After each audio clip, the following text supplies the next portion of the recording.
Now, the recent study released by the CDC was so alarming it caused West Virginia Republican governor to want to pee and throw up.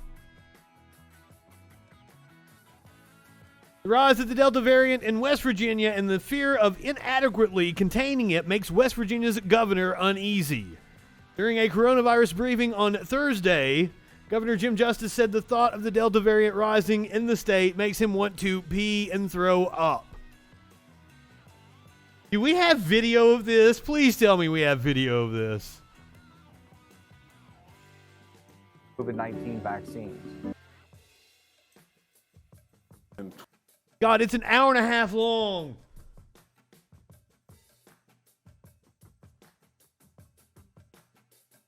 Oh, come, we gotta hear this.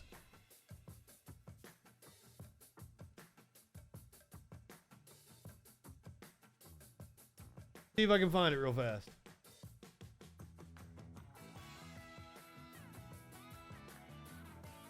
Shit, I might have needed to hit the content warning for that one.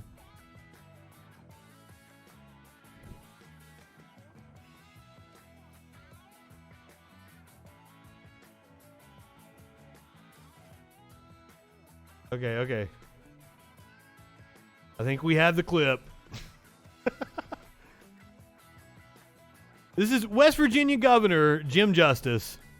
Y'all going to excuse me just a second. I've got to go pee and then throw up, and because the information is not pleasing. Y'all going to excuse me just a second. I've got to go pee and then throw up, and because the information is not pleasing. Now, this is the CDC report that we covered last night. The vaccinated people still carry the same viral load of the Delta variant that unvaccinated people carry. About 1,000 times the viral load of the original, which means that vaccinated people can spread it just as easily as unvaccinated people. And that news was so alarming to Governor Jim Justice that he... y'all going to excuse me just a second. I've got to go pee and then throw up, and because the information is not pleasing. The information is not pleasing, yet I'm not seeing our government do anything about it. Matter of fact, they allowed Lollapalooza to go on over the weekend. The cleanup now begins in Grant Park after this mass gathering, a super spreader event. Yes, get a bucket for Governor Jim Justice. Continues this morning, Tanya and Terrell. You could see the big. Or 2 girls in 1 cup, whatever you fucking need. In Grant Park. But the question on the minds of so many people, and you hinted to this, will this 4-day festival lead to another citywide shutdown? This morning, crews are clearing away the trash at Grant Park, even removing the Lollapalooza sign. The real concern, though, isn't what is left behind, but what could lie ahead. For 4 days, 100,000 people flooded Lollapalooza each day, raising concern. Look at those crowds. Now, you had to present. It started on Thursday. Next couple of days, you could potentially start. You had to present evidence that you were vaccinated. You needed to be vaxxed to enter it. So that is one good thing. You were supposed to social distance, and I think it was like half of the crowd that it should have normally been. But still, did that look socially distanced? Holy fuck. Cases, I think, by next week. And I'm a concert head. They streamed it on Hulu. I couldn't watch it. I couldn't think about anything other than it being a super spreader event. Again, we'll probably be having a pretty good idea about how much transmission. Maybe we need to contact the governor's office and let them know about that. Get them checked out. 206 new cases of COVID per day. Despite the uptick, Chicago's top doctor said there is no current plans to shut the city down again. Instead, she's urging more vaccinations. We have no goal or current plans to close down Chicago again. but we need people, please, once again, to step up. There were protocols in place at Lala, including showing proof of vaccination or a negative test. One fest goer who's been coming for years says he felt completely safe at the festival. They were I wouldn't have. cards pretty cautiously. I felt good in the crowds. They were giving out masks right at the entrance. I feel like they did as safe as they could, and you know, I feel coming out as a vaccinated person pretty positive about what they were doing to protect us. I think you're still carrying 1,000 times the viral load, and you're going to go out and infect a bunch of people. Affect our COVID case numbers. Yep. Giving out masks that he was not wearing.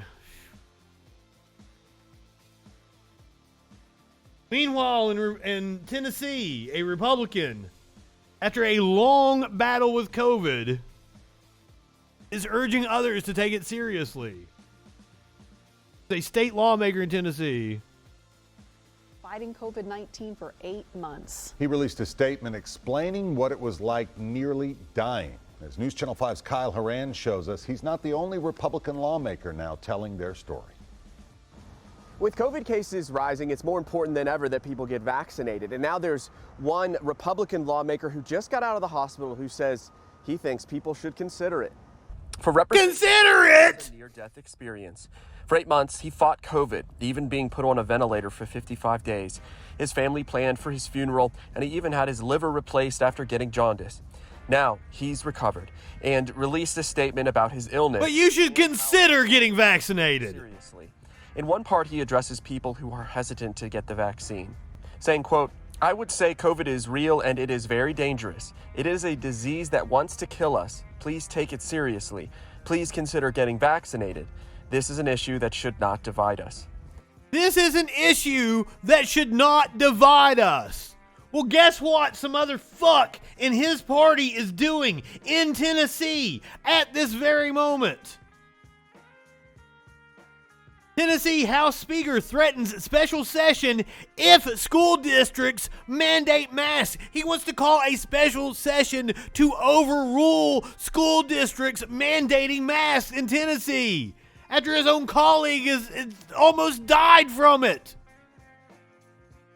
This is insane. Classrooms all across the mid-state this week. Meanwhile, the Delta variant is spreading faster than ever. Now schools have a matter of days to remake decisions on student and teacher safety that they thought were set. I have told my friend who has school children they should not be in school. They went school shopping this weekend. I told him he shouldn't have done that. Oh my gosh. Because so far I know of 2 schools that have opened already. Both of them are already shut down. Holy shit. We know of the school in Atlanta, the private school, opened on Tuesday, was closed by Thursday. What does that tell you? Settled months ago, all while getting mixed messages from the state. One of those messages coming from a top Republican leader who is drawing a line in the sand over what he's willing to let school systems do when it comes to COVID safety protocols. That's right. House Speaker Cameron Sexton joined Governor Bill Lee this afternoon for a news briefing and delivered the threat to call lawmakers back into special session if school systems go too far. News Channel 5 Chief Investigative Reporter Phil Williams had plenty of tough. This is the pro-life party. They're going to call a special session if school districts go too far in protecting students. Questions for both men, Phil. Well, first of all, let's begin with the science. Children are at low risk of dying from COVID, but they can get sick, sometimes very sick. Still, the message... Almost 40 are in the hospital in my state right now. ...face masks than the risk to our children posed by the virus. We've seen stark learning loss across our state, and some of the numbers are very sobering. Tennessee Governor Bill Lee called the news conference. Bill Lee is a piece of shit. ...of the COVID pandemic on student achievement.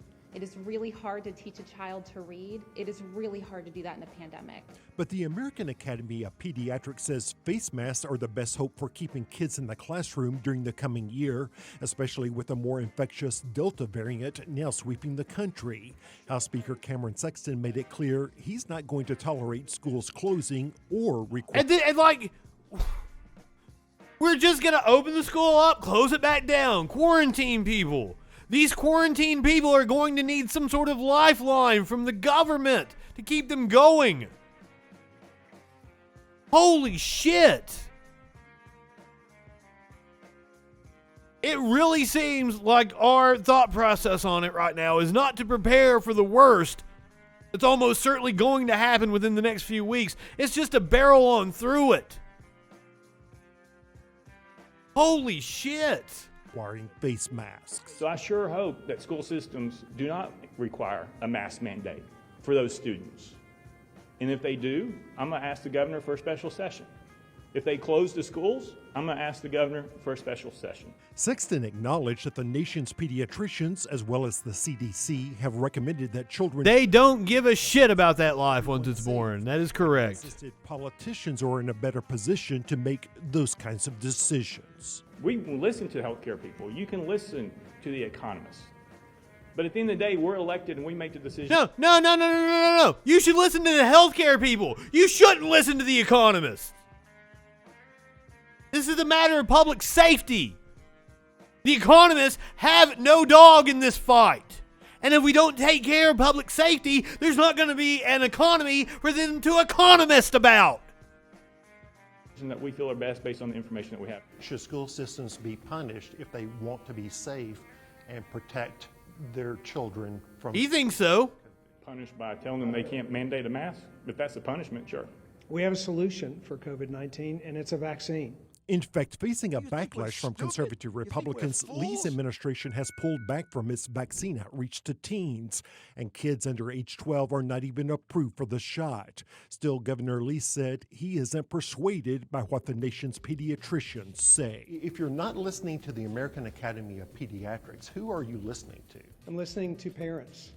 Money. Have the best decision. The parents are just fucking giving you back the propaganda you have fucking fed them.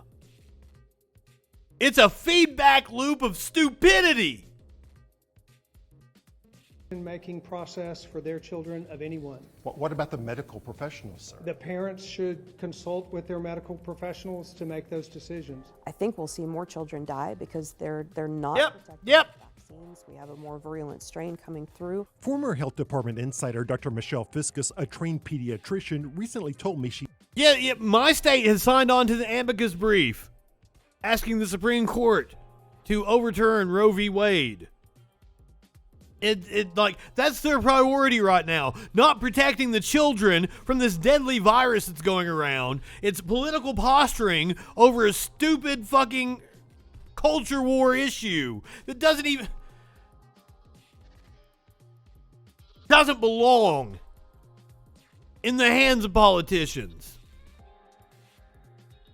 It should be legal and readily available to everyone, and it needs to be a personal decision.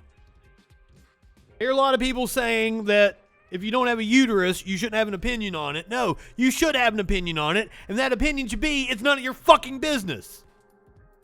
He tried and failed to get Lee's attention on the risk to children. She worries that parents who don't understand the science will put other children at risk. The governor isn't concerned. I think parents have to make decisions about risk of their own children, where they go to school, whether they wear a mask, what decisions are made. What about risking other children? I think those parents have to make decisions about their own children. Well, how are they going to make decisions? They've been forced to go back to work for ending unemployment benefits. They need some child care, so they got to send their children off to school. They don't have the luxury of being able to do whatever the fuck they want if they're in the working class. Fuck you, Bill Lee. All children. Just across the state line in Georgia, a 5-year-old boy recently died from COVID. After the news conference, I asked the House Speaker if he was willing to accept hearing more stories like that. His answer, life is full of risks. We don't try to eliminate all risks to children, and he doesn't see COVID as being any different. His answer was life is like a box of chocolates and I'm as dumb as Forrest Gump. At newschannel5.com.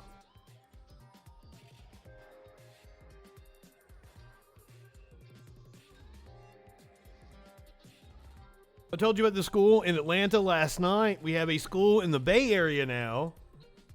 Brentwood Union School has reported 18 COVID cases among the student and staff.